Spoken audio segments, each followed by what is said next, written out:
how much do you really value experiences outdoors in nature? Just like how much do you value kids writing?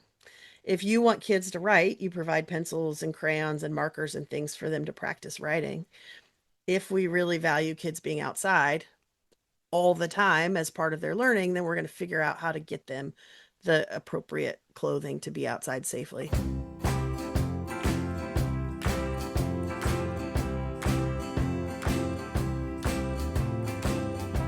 Hi, this is Rusty Keeler, and you're listening to the Play Nature Podcast, where we talk about play, nature, playing in nature, and the nature of play.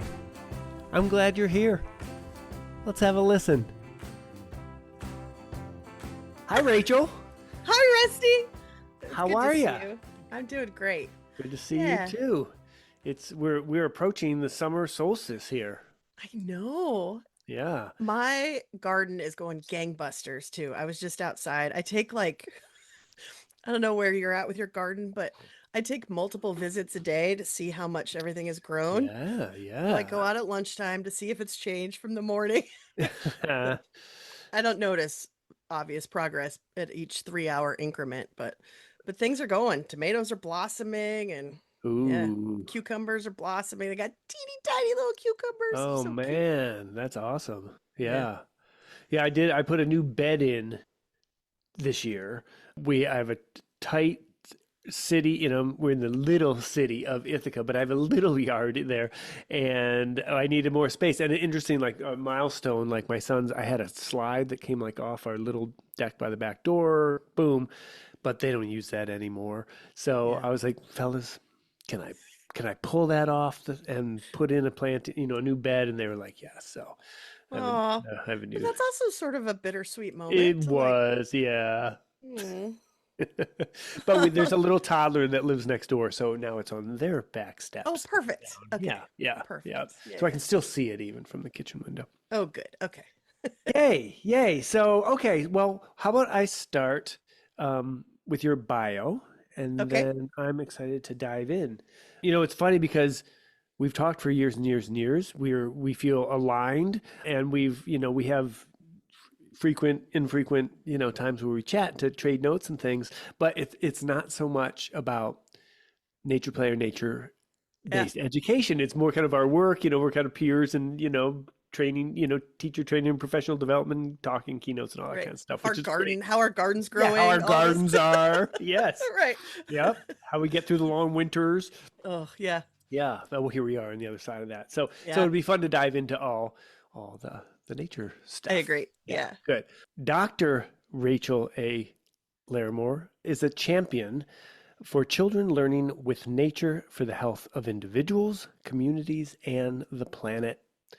She is the founder and chief visionary of Samara Early Learning, an organization focused on helping early childhood educators start nature-based schools or add nature-based approaches into their existing program.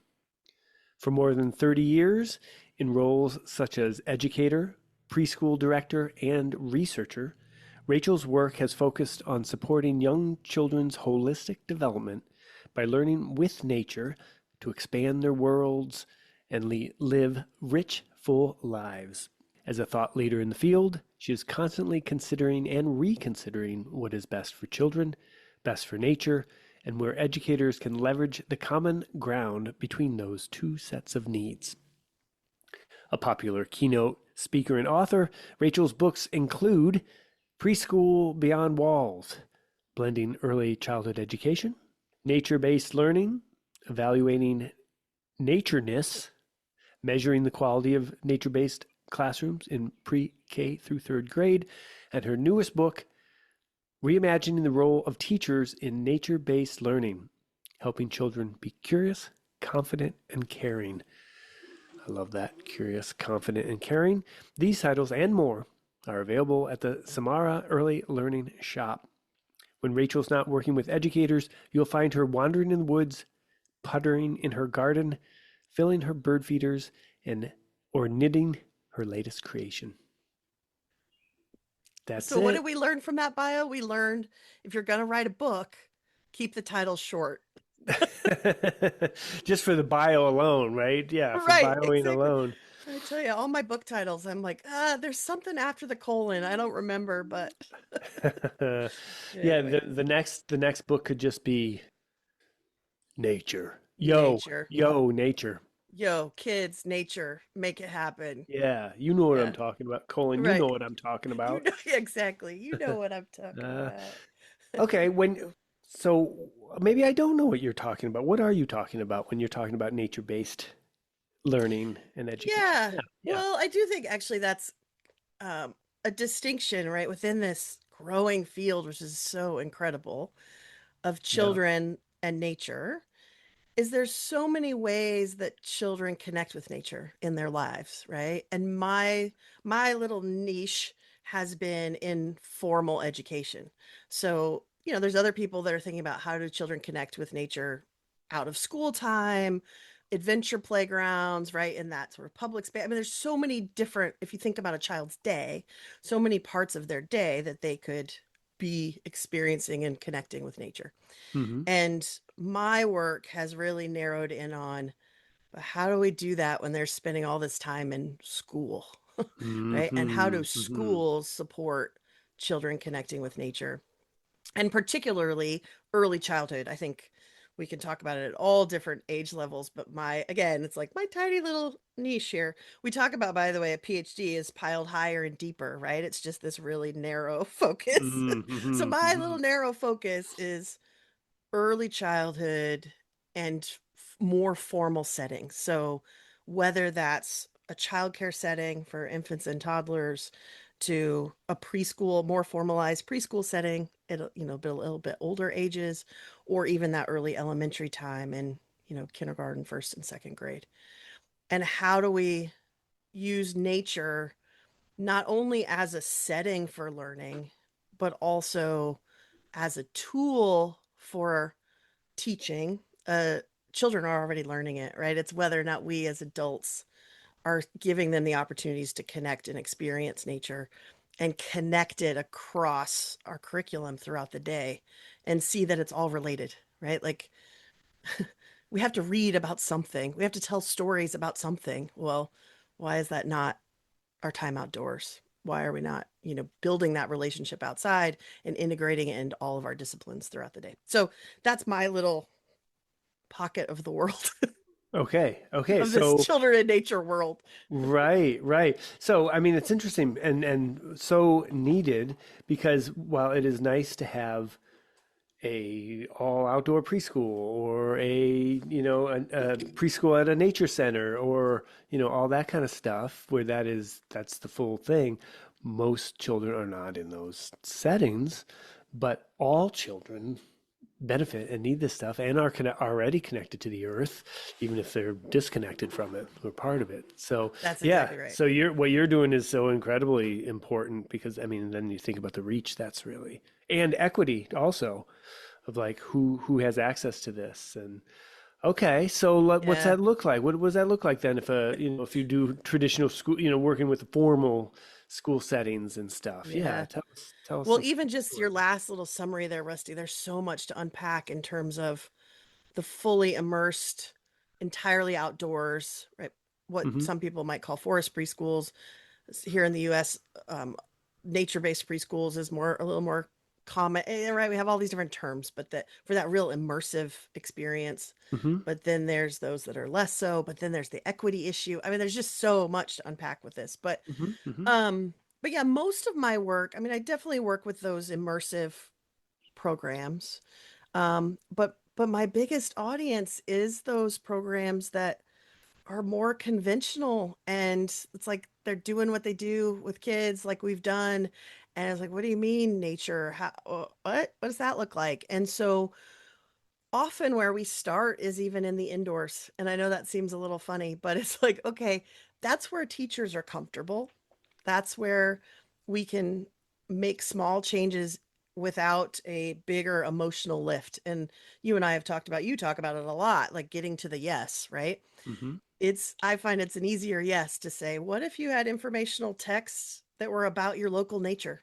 What if you had pictures of the animals that actually live here? wherever you Mm-hmm. are in the world, right? Mm-hmm. What if your classroom environment represented where you are? So, like, if you're in Ithaca, New York, does your classroom look like Ithaca, New York?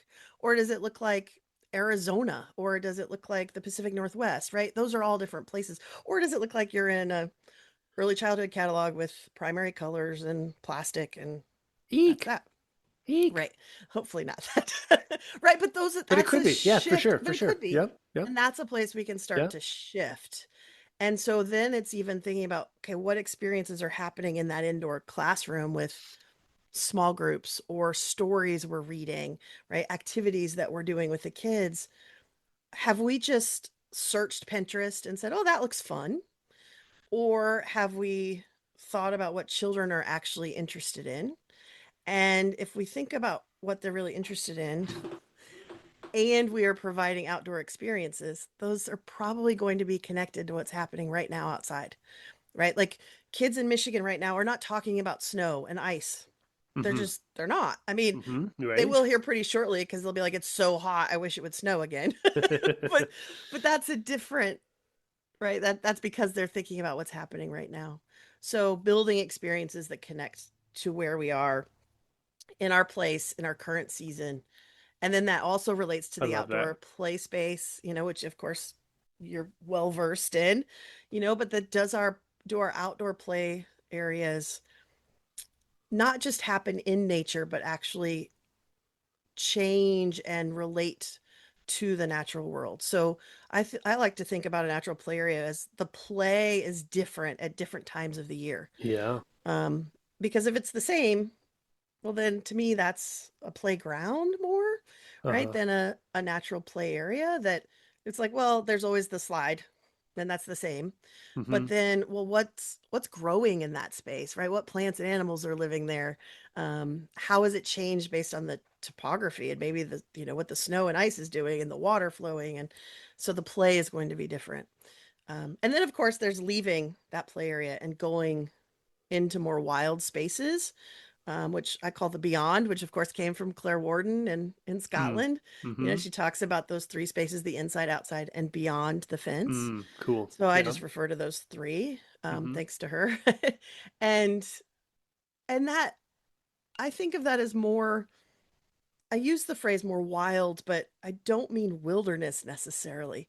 And actually, what I mean is perhaps it's even an emotional state of the teacher, and that it's going to feel less predictable because we're just Mm. visitors. I haven't Mm-hmm. planned that space, right? Mm. We're all the teachers and the kids, we're guests there. And so that might be going to the local park, and I don't know if there's going to be other people there. I don't know if there's going to be somebody playing frisbee or a dog running by, or it could be going to more wild natural areas.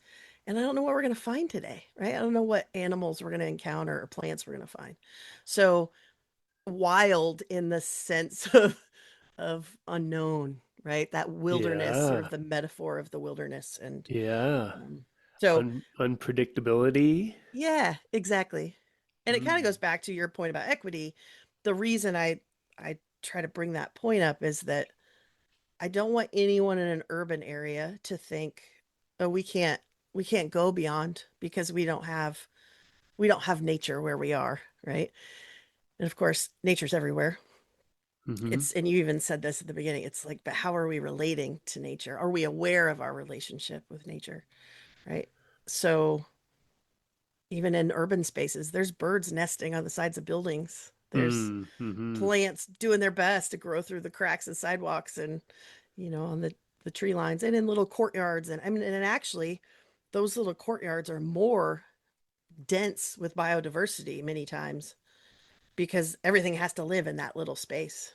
So that it nature's everywhere. So I there, guess is my message there. nature's everywhere. Yes, yes. Well, I mean, and again, lots of little subjects, directions to go there. Gosh, I love the idea of, connecting to nature, going outside of nature. Either you have a nature play area or an outdoor classroom that is nature rich, or gardens, or the grass and the sidewalk, growing up the sidewalk. But committing to going out there or being out there, and the difference of those kind of experiences for the whole child, compared to, like you said, the playground, the metal playground with the plastic slide and the resilient surfacing. It's like that's the same every day. But you know what is not the same every day? One thing is children. Like Mm, they are different. They have different rhythms. They have different moods. They are growing and changing from week to week, day to day, week to week, month to month. And so you have the same play equipment there. There, it's like it's not growing with them, or they're not part of any rhythm with that. Which, whatever, that can be fine. You know, children can have a grand old time on it. But the idea of putting them in the natural setting that is changing, that sometimes it's winter and it's the crunch and it's ice and it's snow, and then other times it's the, you know, the thaw and the spring, or the puddles, or the, you know, the rain, or the, you know, what's growing now, or the full on, you know, in our neck of the woods, the crazy green. And it's, you know, and but nature is transition, and children are always in transition and always changing. So that alone is yeah, the idea of like a living, putting them into the living planet that we're here on. exactly. And that ongoing those ongoing changes. I mean, you talked about that children are changing every day. It's subtle, but sometimes it's not. Sometimes like, Yeah, whoa, yeah, yeah. like, oh, you're walking today, right? Yeah. But they've been building up to that. It didn't actually just happen. It was whether or not we've been paying attention, right? And the same with nature. Those buds didn't just suddenly pop on the tree. Hmm. They're getting, bigger and bigger and fuller and fuller. And so I think about children time and nature time. And so as you were saying that, I've just been thinking about that a lot, about these like the subtle changes that happen day in and day out, and the seasons, right? We think of these like four distinct seasons. I mean, we talked about it like, oh, summer is this coming up, right? Just a few days as we're recording this. But we already are seeing flourish of summer, at Yeah, least here, yeah. right? You said it's green everywhere. So those subtle changes that happen over time that you only notice through relationship with the thing, whether it's a child or nature, or right, the tree outside, whatever that is. That's relationship over time. That, sure, I could see it once and wow, that's cool. That's a great beautiful tree. That's really great. But when you see that same tree day in and day out over a year, 2 years, 3 years, right, you start to have a different appreciation for some of those nuances that happen with and changes that happen. So the big thing for me is that all of this is about a relationship with the natural world Hmm. that doesn't happen in an instant. It takes time. It's like any relationship with anything, right? With a human being or nature or a pet, you know, you might really enjoy it and appreciate it immediately, your puppy that you like fall in love with instantly, but you have to spend time day in and day out to learn all the nuance of it. And that's where the deep relationship comes from, which is why getting just being outside, I mean, is a great starting point for most programs, right?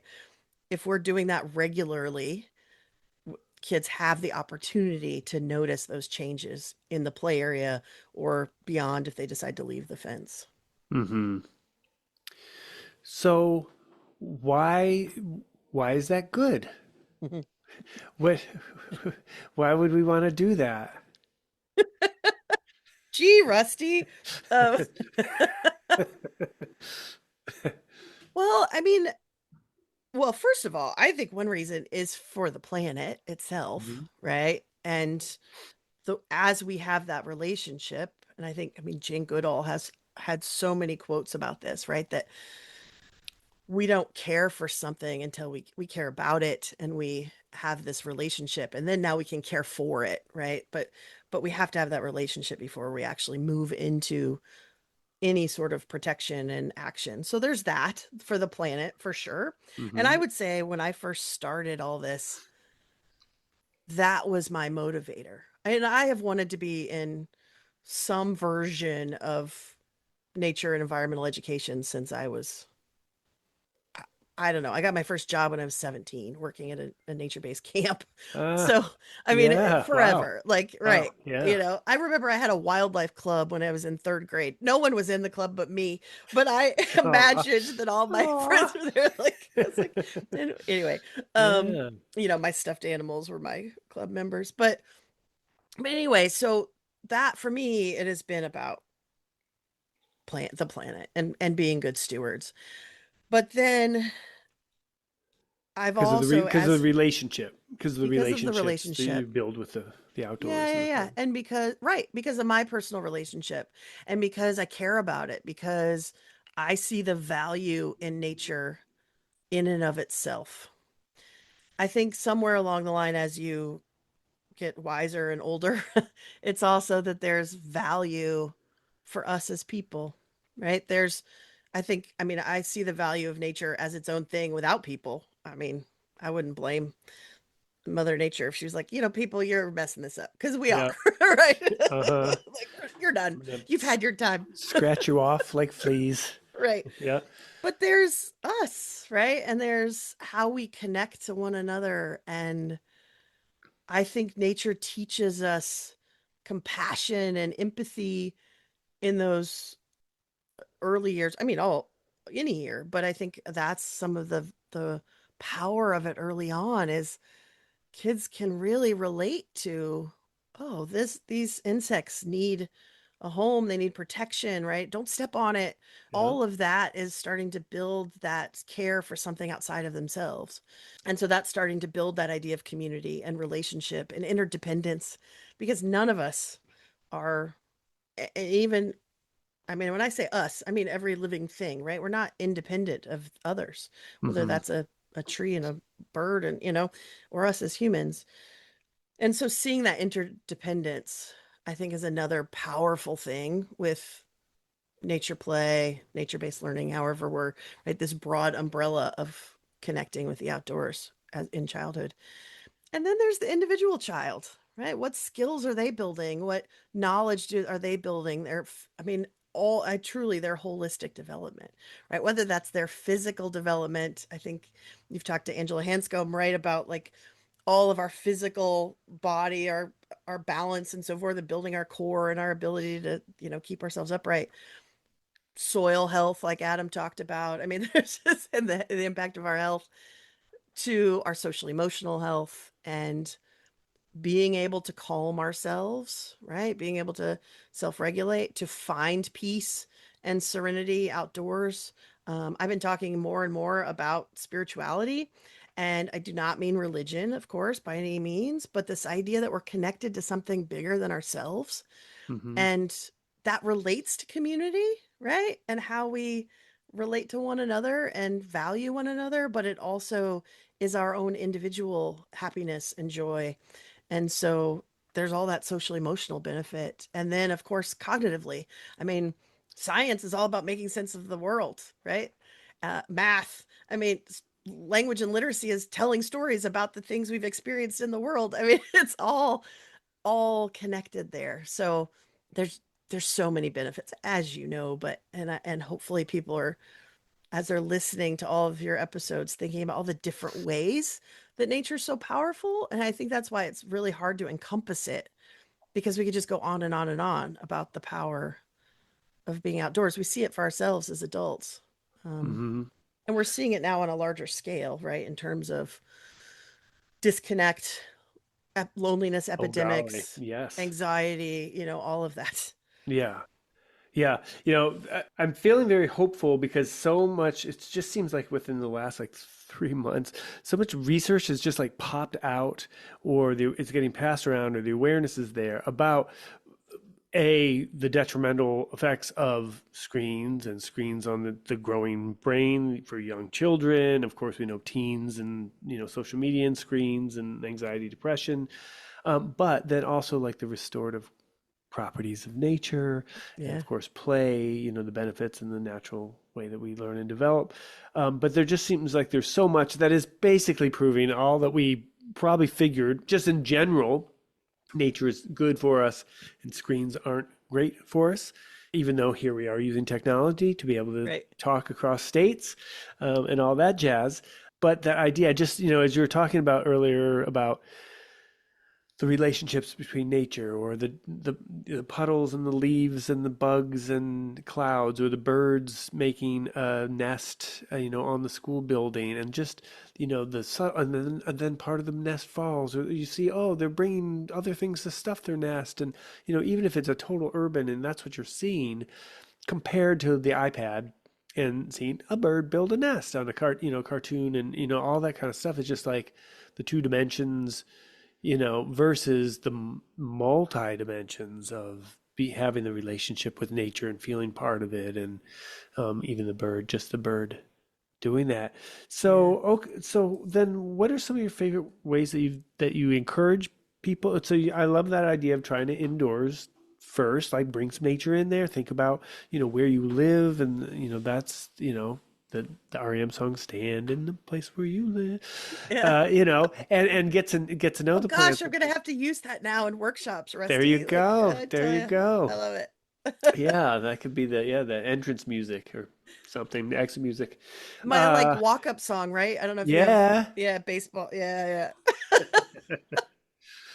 Uh, so Sorry, I then, distracted you from your no, question. no, I distracted with my singing. So, what are some favorite ways that people can start outdoors, especially if they feel like, well, I'd love to do that, but there's schedules, or I got stuff I got to do, or what if we don't have boots for that, or kids are, be crazy, or we don't. Yeah, Right. I mean, there's a Yeah, lot of yeah. bear. People think there's a lot of bears, and there are a lot of challenges, I'm sure. Yeah, there are I things know that there make it are. more difficult, which we can dive into. And although I do want to go before I get into this, I was Yeah, just thinking as you were talking about more research and more talk about it. yeah, I was listening to a podcast the other day with Trevor Noah and Brene Brown, and yes, they started talking about the importance of play and kids yes, playing. yeah, I was like, what? I'm yeah. so excited. Yeah, that's it. No, It's it's like, starting to, oh, yeah, everybody knows that there's issues, that there's problems, and knows, maybe what they remember from their childhood or what they know is right and what they want. And so, no, it does feel like there is momentum building yeah, it now, which sure. is super exciting. I know, I'm hopeful. But in terms of where do you start? Because yes, there are barriers, and we can get into that. Like there are challenges, right, of doing this work, depending on what level you want to be at, where you want to be on your nature-based journey. But I mean, some of it is just starting on those beautiful, what I call easy weather days. You've heard that no such thing as bad weather, just bad clothing. And I actually think there are some days that I would call bad weather. I mean, That's like where good. I'm like, ah. Touche. And so I've switched to actually to talk about hard and easy weather Ah, yes. because it's, good and bad sort of puts this value judgment on it. Yeah, It's like, yeah, well, no, it's not good or bad. It just is, right? That is the weather today. And so yeah. is it easier or harder? So the easy weather days are the Love it. Love it. you just go outside in whatever clothing the child is inside with, right? Like Yeah, those are the yeah. best Doesn't days. have to be an expedition, Exactly. right? There's no like, okay, here, what do we do first? Mittens or, Yeah, pants or all that thing. Um, I love it. so those easy weather days, like Yes. go out a little bit longer, stay out a little bit longer, right? Than you would have. Hmm. Um, and that sounds easy, but it definitely can be a challenge for people when you're talking about schedules. Sometimes it's an issue of sharing play spaces with other classes. But sometimes it's just, well, what are we going to do? And I hear that actually, that, well, kids get bored when we're outside for too long. And to me, and I know you have the same thing, is like, well, that just means they're missing something in the play space, right? Like Mm-hmm. Hmm. they probably just need some loose parts Yeah, and yeah, they'll be fine, yeah, you know? And also, boredom is this tipping point. It's pivotal, right? To that. A little bit of boredom is where what comes next is creativity, potentially, if we allow it. yeah. But we've got to also have some things for them to do. I mean, their loose parts do make a big difference, but we see that. And I'm trying to think of like some of these moments we've all been a part of where I've never been stuck in an elevator, but it seems like that kind of moment. That's what I'm trying to come up with as an example of like, Uh-huh. we're stuck here. There's nothing we can do. We're bored out of our minds. Our phones won't work. And so we're like, we make up games, right? We make up funny stories and kids are really good at that of like making stuff out of nothing and making play out of nothing, right? Yeah. Yeah. But if we give them some loose parts, they can do a whole lot. Right. So, thinking about how do we do that? How do we in that outdoor space, are there enough opportunities for different kinds of play? And also, in order to spend more time outside, I think a big thing for me is helping people to think about the play area beyond physical play. We tend to go there first, like, well, this is time to run around and burn some energy. And yes, that's great. And it may be that some of these kids want to go over here and draw for an hour, Yeah. that's Yeah. fine. That's Yeah. great. Yeah. So, but are there materials for that? So there's going out and spending a little more time, but then there's also thinking about what are the materials we have indoors, like for writing and drawing, for block play, right? For the Mm-hmm. library, those same dramatic play, those same kinds of areas we often have in the indoor classroom. Do we have that kind of play available outside? Yes. It doesn't have to Yeah. look exactly the same, but is Yeah. it that kind of play? Yeah. And I think that helps people make it more successful outdoors to make it easier to stay a little bit longer. Some more choices, Yeah, more more things choices. to do. Yeah. Exactly. Love it. Yeah. Especially you and I have both seen the schoolyards that, they're lawns that have been mowed really tight and there's, Yep. there's not a lot of there's not a lot to it. There's not a lot of vegetation. So they're all off on the edges trying to find the one little shrub they can hide behind and a little bit of loose soil under that they can dig in. Or so the more opportunities and variety within the space and options, the better to extend that time. So that's where I would encourage people to start is just go out more on those easy days, spend a Yeah. little more time, then maybe you stretch yourself to stay out for snack. And you talked about barriers. Yeah, we might have to figure out how to do hand washing outside. We Yeah. might figure out how to transport snack outside. Like this is now we're moving to another level, right? Of how important is it for us to be outside and have those Yeah. kids outside? You know what, though? The good thing is we're all smart people. That's exactly right. We could figure out how to have a good hand washing station Yes, outside. We could do it. exactly. Well, and that's the other thing, Rusty. I mean, you and I have been doing this long enough that there was a time where it was kind of hard to find a lot of examples of Yeah. Right. Right. That's solutions, right. That's right? right. And now there isn't much of anything that people haven't already figured out. Yeah. Someone, right? Like Yes. Yes. there's so much of this nature-based work happening that there are examples out You there. want to find a hand wash station that passes muster with, whatever the health department or the school district and all that. It's there. People have done it. Exactly. Yeah. Yeah. And probably even within your own state. Yeah. There are a few exceptions. There are a few states that there are not a lot of nature-based programs, but I think there's now one in every state in the US and I'm sure every province in Canada for sure. Yeah. So, Yeah. and Okay. beyond. Yeah. So that, yeah, and beyond. So then take it to the next level of like, okay, yeah, what are the things that will, yeah, let you do some of the extra, Right. stay a So little then we do longer? get into things like you're talking about clothing. So we're outside now on our easy days. Well, how do we go outside in those harder weather days? And I think actually the hardest weather days are the shoulder seasons where it's cold and rainy, right? It's Uh-huh. the puddles frozen in the morning, but it's thawed in the afternoon. And, kids get wet, cold fingers. And where in the snow, that's actually dry snow Right. you're cold, but it's easier to manage in a lot of ways. But okay, do we have the clothing to go out on those harder weather days? And that does mean doing a little more work in either educating families and so they know what to bring, having extra gear. And I always talk about people say, well, we don't have the money for that. We don't have that. And this is where it comes down to how much do you really value experiences outdoors in nature? Just like how much do you value kids writing? If you want kids to write, you provide pencils and crayons and markers and things for them to practice writing. If we really value kids being outside all the time as part of their learning, then we're going to figure out how to get them the appropriate clothing to be outside safely. Yeah. And that's a Yeah. challenge, Yeah. yes, but Yeah. if that's a value we have, right? So going out in all weather and then eventually going beyond the fence. And that is also going to require some planning because we got to make sure that we're doing it safely, right? We've thought about what might we encounter when we go out, whether that's non-human encounters of animals and topography, ponds and cliffs and things, or it's humans that we might run into people we don't know.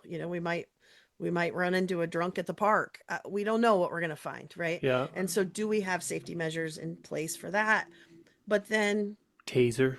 yeah, You bring your taser. we were talking about all the examples. I don't think I know of anyone that has a taser, but we should, if anyone listening takes a taser with bear Squirt spray, gun. How about a squirt gun? a squirt gun. Yeah. But I know Yeah. Yeah. there's programs that take bear spray, right? Because they're Oh going wow. out into war. Sure. I Oh mean, wow. there's programs in Alaska that have bears around all the time. So, Yeah.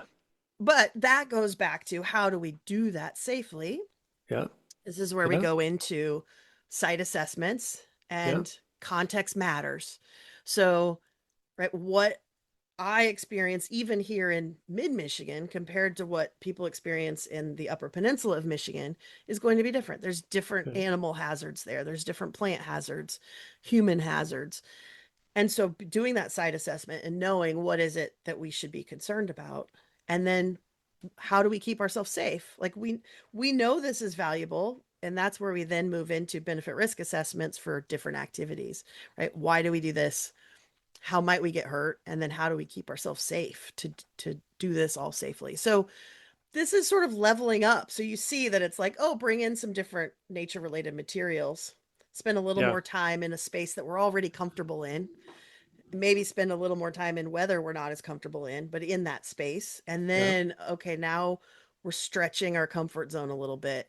And that's where it starts to get a little stickier, especially if you're a program manager or director trying to push your team. That's when we start running into the human elements Hmm. of teachers and, are they comfortable and ready and getting clear about our why Hmm. and I mean, it goes back to your stuff of getting to the yes, right? And saying yes. But sometimes we have to dig into why is your default to say no right now, right? And how can we make you more comfortable to say yes? And so for some teachers, like like being out in the rain, they're not comfortable in the rain. Yeah. They don't want to get And out there. right. And some of that is they don't have the clothing. So one program I worked with, we were just like, you know what? What if we've got a set of staff gear that they can just wear. They have boots and raincoat and rain pants, and that's their gear. All of a sudden, that class was going outside all the time, Yes, you yes, know? yes, yeah, yeah. And I mean, that was something that I did the Scottish outdoor preschool tour this yeah, March. But you look at those teachers and they all have the gear. Like they have like the best rain pants. He says they buy the stuff that like the electricians who have to go out and service poles any weather, this is what they wear, because these people are outside all day, every day. In yeah. fact, but if you sign up, you get a pair too. You get a pair of rain pants, yes. Because if you're going to tour, you got to have the right rain pants too. So, but that's Yeah. interesting. I always tell people, teachers, about snow pants of like, it's important, right close with the kids, but also for the teachers. And let's face it, everybody looks cute in snow pants. So It's come on, true. get your snow pants. I know. I was so excited when Oki suits, right? The full body rain suits for kids, when they made adult versions. I was like, Oh finally! Like, yes, yeah, it was yes, because, but here's the thing, and this is where we have to recognize the reality of early childhood education, because that's my little niche here, that people aren't paid well, right? yeah, They're yep, they're on really tight budgets, and it's like, you're already not paying me well, and now you want me to buy sometimes expensive yeah, clothing. that I'm only going to wear when I'm at work. And like, I mean, hopefully they'll find a passion for the Yeah. outdoors and wear it more often. But Yeah. so that's when we do have to think about, okay, if this is part of their job, how do we provide that for them? Just like the linemen you're talking about, Yeah. sometimes they buy their own, but often it's like, no, this is your work gear, right? Yeah. Like, Right. here's your Right. allowance for another hard hat or whatever. I mean, it's Right. it's same idea. Yeah. And so, It's tax deductible for the organization to purchase equipment. It's like equipment. right. Yeah. Yeah, But just like we would buy paints or anything else in the yep. classroom, right? Yep. Blocks. Yeah. Now that stuff, that's, I would say that is like the hardcore. Like we were saying, like, Yeah. oh, that's outdoor nature class. Da, da, da. But I love kind of how if we dial it back just to the very beginning of just like, wait, you can just go outside more. You can just think about outside. And outside is not just playground and recess. It's like the easy Right. days, the sunny days. And one thing I didn't mention that I talk about a lot when I do workshops is the in between space. So Okay. some people may call it a liminal space, right? Like, but porch spaces, the space right outside the window, like for a bird feeders, right? Yeah. To have shrubs and a bird feeder right outside your classroom window. Yeah. We're not necessarily in that shrub, right? But having we're able to observe and see nature there. We're able to see the weather. So I mean, that's where I get frustrated when I go into a classroom and some places don't even have windows, let alone a window where they can't see out. The kids can't see out. Right. Right. um Right. and so to be able to see out and to then invite nature a little bit closer to the building as well. But to have porches that there's an in between, like, oh, it's raining and I don't want to be out in the rain, but I can be on the porch and hear the rain and smell the rain and feel that wind. I mean, right? The power of smell is one of those things that it just always blows my mind. But that smell memory only happens because you've experienced it, Yes, right, you know? right. You're not gonna. It's not the lilac smell of lilacs is not gonna take you to back to childhood if you didn't have lilacs as a child. That's Yeah, exactly or right. the orbit, or we got a chance to be out on the rain on a rainy day and what that smells like. I mean, that's Right. I love that idea. Yeah, And if you only smell, like, for example, you're like, go to a store and you smell the like rainy day candle, if that's your only experience of what a oh, rainy day smells like, it yeah, never matches, right? You're always like, that's not what that smells like, rainy day. or the Yeah, lilac, right? A fresh lilac smell on the tree out front is different than even the replica of a candle or yeah. a lotion. So, yeah. I like the idea of rain as nature. So even if you have all man-made playground and everything, but if rain is like natural thing, there's earth speed right there, and what's it doing? And as long as it's not lightning and you're for danger and stuff, to go out, to experience it, to watch it, to observe it, to talk about it, or to put gutters outside, or I like the idea of having like rain events. Like when it's raining, you want to go out because you've hooked up gutters and water's doing all this wacky stuff or doing interesting thing, Yeah. or oh boy, it's filling up the hole, it's filling up the hole. Yeah, watching it come down the rain chains and yeah, filling up the holes and Hmm. creating gutters and yeah, gullies in the mud. And Carla Gull is really good about that lately. She's been doing a lot more of this lately, talking about the loose parts that we don't think about, like Okay. rain, wind. Wind is a loose part, right? Ah. Fire as a loose part.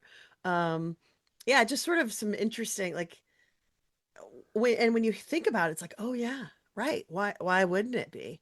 It's Uh-huh. just not always there, right? Like, I can't plan for it to rain today. Like, I don't have that power. Um, I wish I did, but I don't. But it is when it's there, it's like, oh yeah, that's another Yeah, part yeah, for play. And I yeah. just think that's really powerful. And then Yeah. that's like the unpredictability of nature or the surprise or the change or it's different every day. So yeah, Yeah. take advantage of those differences.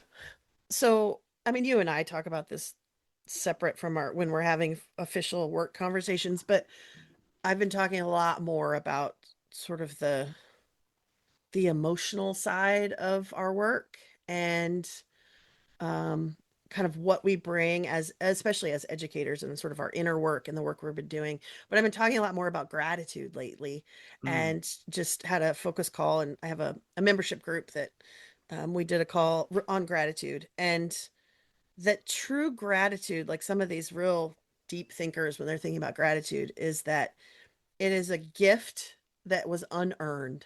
Like I didn't do anything to, it wasn't an exchange in value, or I worked hard, you gave me a paycheck. But it is that gift, like you, and what made me say this is, as you said, like all of a sudden this rain is there, and what a gift to have a Hmm. rainy day, right? Hmm. And to be grateful for, wow, that thunderstorm just opened up and the water poured, and right, grateful that we got to play in the puddles, and because we had this gift Yeah. from nature of a rainstorm that Yeah. allowed for joy and wonder and awe. And to me, those, I mean, we talked about the benefits, and I didn't get it. I said a little bit about spirituality, but more and more I've been thinking about those kinds of things of how is nature-based education really supporting that deep social emotional stuff of awe and wonder and joy and empathy and compassion and gratitude, and things that are so hard to teach, really hard to measure, but I would argue more valuable and important than just about anything, right? Mm. So, as you said that about a rainstorm, it's like, yeah, that's like the joy that comes. I mean, we're talking about summer here. I have so many great memories of thunderstorms in the Yeah. summertime, Yeah. and the Yeah. joy of an unexpected thunderstorm. And you're like, or you're out playing and you hear the thunder, and then all of a sudden you see the lightning and hear the thunder, and you're like, those were really close together, and you're Yeah. just like Counting, running, right? counting. Just Yeah. running. But Yeah. the fear and joy and all of that, at the same time, and it's like it makes you feel alive, and then you have this incredible story to share with your friends. It's just, yeah, nature's powerful. Mm-hmm. Mm-hmm. I love that idea of it's like first just getting on the speed, nature speed, earth speed, slowing things down off the iPad, off the Chromebook to like, okay, let's watch that bird, build a nest. Let's experience this storm, let's watch it. And then there's like mindfulness, so it's like slowing down, and then it's mindfulness, and then there's the relationship that happens between you and the bird, you and the storm. You find your place in it, the place of the storm. There's awe, there's wonder, there's questions, there's discussion, there's the experiencing it, there's the kinship of you and the natural. And then, as you say, with the gratitude as the finale, almost like, wow, gratitude. And Yeah, this could be for early childhood education in nature, but it's really like our whole life. How do we have that to end in gratitude for right. the breaths that we're taking, for the experiences that we're having? And I think when you combine it with that slowing down and that presence and curiosity and wonder, and then the gratitude, I feel like that's like the full circle. Yeah, exactly. Well, it's interesting you say that about time. So next week, yeah, as we're recording this, is the Natural Start Alliance conference in San Antonio. And I'm doing a session on the power of time. And I did a Ooh. similar one with my Grove membership group, because it is true. Time is so powerful. And yet it's a construct we've made up, right, in terms of measurement. But it's also this feeling. We have a feeling related to time, all, I mean, every moment, and everyone is in a different place when like I'm feeling like I don't have enough time, everything, right, it's rushed and hurry, hurry, hurry, to wow, I'm in the flow, and like things are, the pace is easy, and this is just, we've got, sometimes I feel like, oh, I have all day, like no hurry, right? But that relationship with time very much impacts how we teach, Mm. and especially how we teach with nature, right? If I am recognizing that I have to slow this pace and allow them to just be out here in the play area for a long stretch of time, and let go of the written schedule, perhaps, right? And say, you know what? They're deeply engaged in play right now. I'm going to let them keep playing. Yeah. And so that relationship that we have ourselves as adults with time absolutely impacts how we support kids to spend time outside and play, right? Like we know the longer stretches of play, the better. And yet adults sitting around, especially in a formal education setting, right? When you're around them while they're playing and you're not actively playing. So you're sort of like, I'm bored. I'm ready to be done. Let's go back inside. Let's mix it up. Right. And the Uh-huh. kids are like, no, I'm still playing. Don't No, it interrupt needs me. sustained. Yeah, Right. yeah. So yeah, the more, and that all comes back to, I mean, again, you and I have talked about this, but I've been talking about a lot more in my work is how we show up as individuals and the work we have done ourselves in terms of our self-awareness, self-acceptance, right? And intentional work to maybe adjust things that's like aren't as supportive, right? Behaviors we have that aren't as helpful. So, I might recognize in myself that I am a clock watcher and I'm like, we have to go to small group in 5 minutes. And then it's like, wait, we're 5 minutes late for small group now. We must go, go, go. Uh-huh. Right. And I have enough awareness to say, okay, Rachel, this is just your attachment to this schedule. And why are you in a hurry? Like, what is it you want to accomplish? And maybe it's, well, I spent all this time planning this activity and I want them to do it. Okay, maybe you do it tomorrow, right? Like, Yeah. or maybe it's like, well, that's not the priority. That's not what, matters. We'll do that some other time. So, but that takes real self-awareness and focus. And so it's something I don't think we sort of talk about in education, but not a lot of how we individually are showing up to our work makes a huge Uh-huh. difference. And Uh-huh. control, I mean, it comes up in risky play, right? Don't do that, do this, do that. That's all my sense of control or a need Mm-hmm. for control, a need for a sense of safety and so that's where it's like we can be aware that that's happening. And then, all right, how do I be more mindful and intentional in this? So with risky play, maybe it's doing a benefit risk analysis, right? In that moment, like, all right, what really is, what's the benefit, but really what could go wrong? And what do I have control over that we could adjust and make changes? And what do I have to say? Oh, that's just discomfort right now, you know? Uh-huh. But Yep. it's okay discomfort, right? And there is a difference. There is Yeah. and that's some of that. And that goes back to, sorry, now see how it's all connected. You were asking about the benefits, like the benefits of this, of play, especially risky play. We tell people all the time to trust your gut, but so often people haven't had an opportunity to know what that feels like. Right. And that's what risky play can offer Mm. is your body saying, oh, I don't think that's a good idea, right? That's your nervous system, like, right? Yep. Yep. and but then other times it's like, oh no, it's okay. My nervous system is fine with this, right? And so Mm. recognizing that difference. Um, so it's all connected. It's like the world we live in The and nature. interconnectedness, man. Love it. That's what we're talking about. Oh Uh, my gosh. Well, there's so much to talk about. We could think of this as part one. okay. um, I know you and I I'll, could just go and go and go. yeah, yeah, no, this is great, and I especially love, we talked practical, we have both the aspirational and the philosophical, and that I love that, but also then today we covered a lot of practical stuff of like what people can do, how to take small steps, and that's great. But maybe part two where we can go deeper into, the spiritual, the gratitude, and Yeah. I love that idea of the time. I'd Yeah. like to hear more about that. I'll let you have the last word here, but can I share a very funny thing that my son's fourth grade teacher had them do at the end of the year for a little nature experiment? Oh gosh. Oh Yeah, gosh. yeah. She said to have the kids bring in an old pair of socks, just an old that you don't mind getting dirty. Okay, why? Okay, I'm very curious.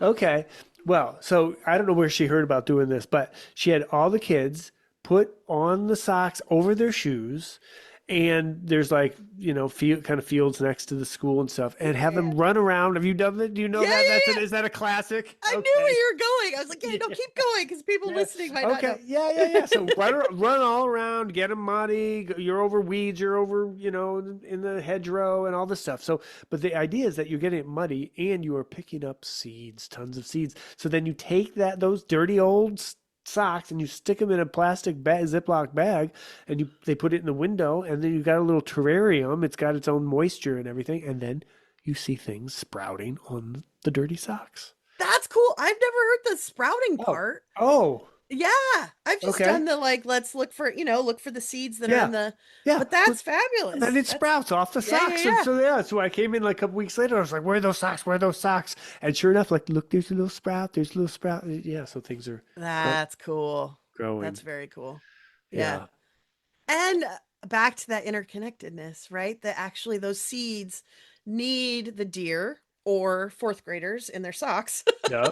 Yeah. to walk by to like continue to spread that seed so that it'll grow somewhere else. Like that's part of that transport. And of Yeah. course, there's different kinds of seeds that latch on, like Velcro versus those that float in the air and all that. But that's all that interconnectedness. And that the seeds require the wind or they require that deer fur, or hair as it's walking by. And like, yeah, it's all it's all connected. And I think this is the big thing for me with nature-based education.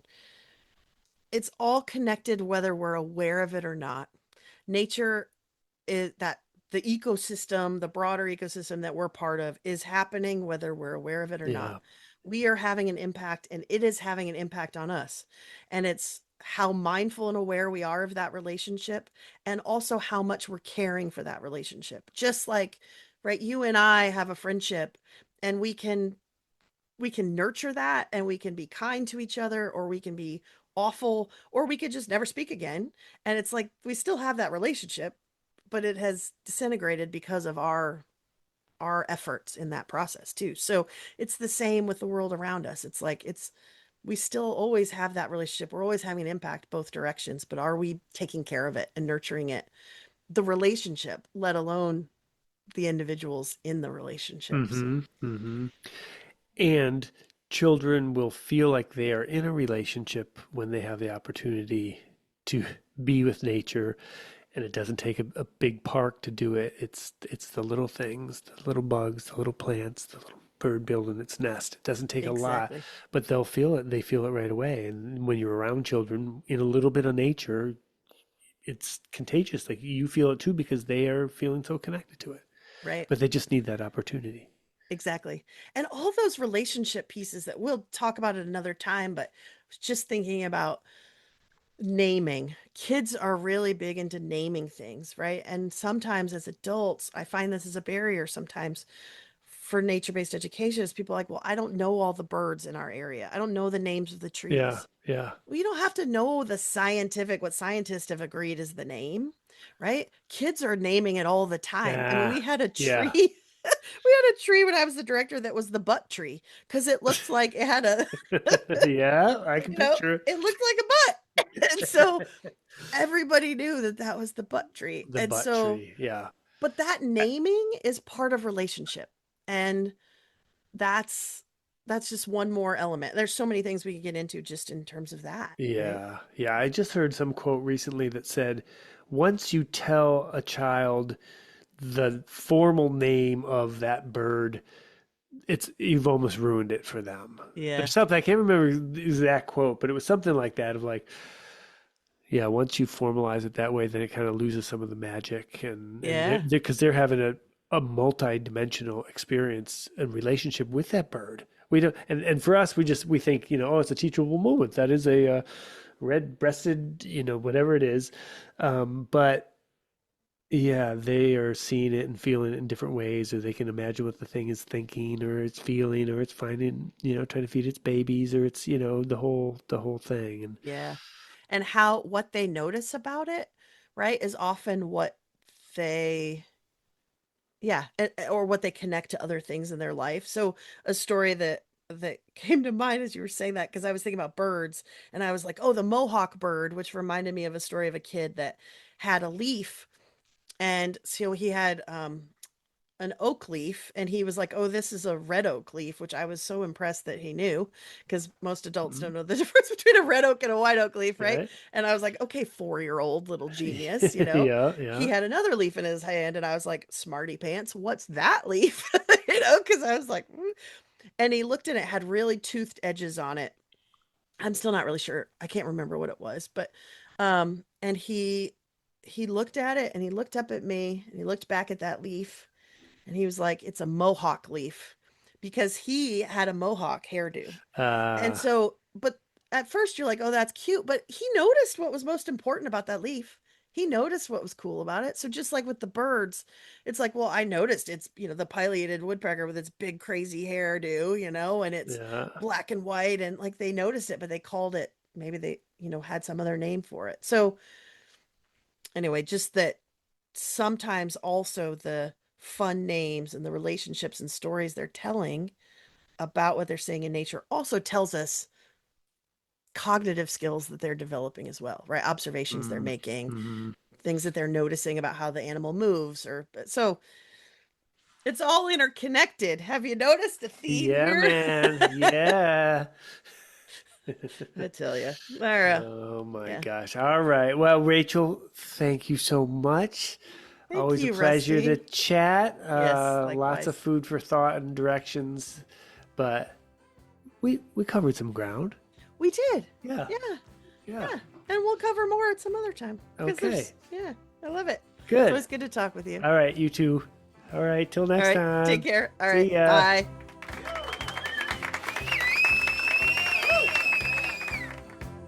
All right. Thanks for listening. Do you have a comment or a question? Email me at playnaturepodcast@gmail.com. You know I like talking about this stuff. And maybe we could use your question on a future podcast episode.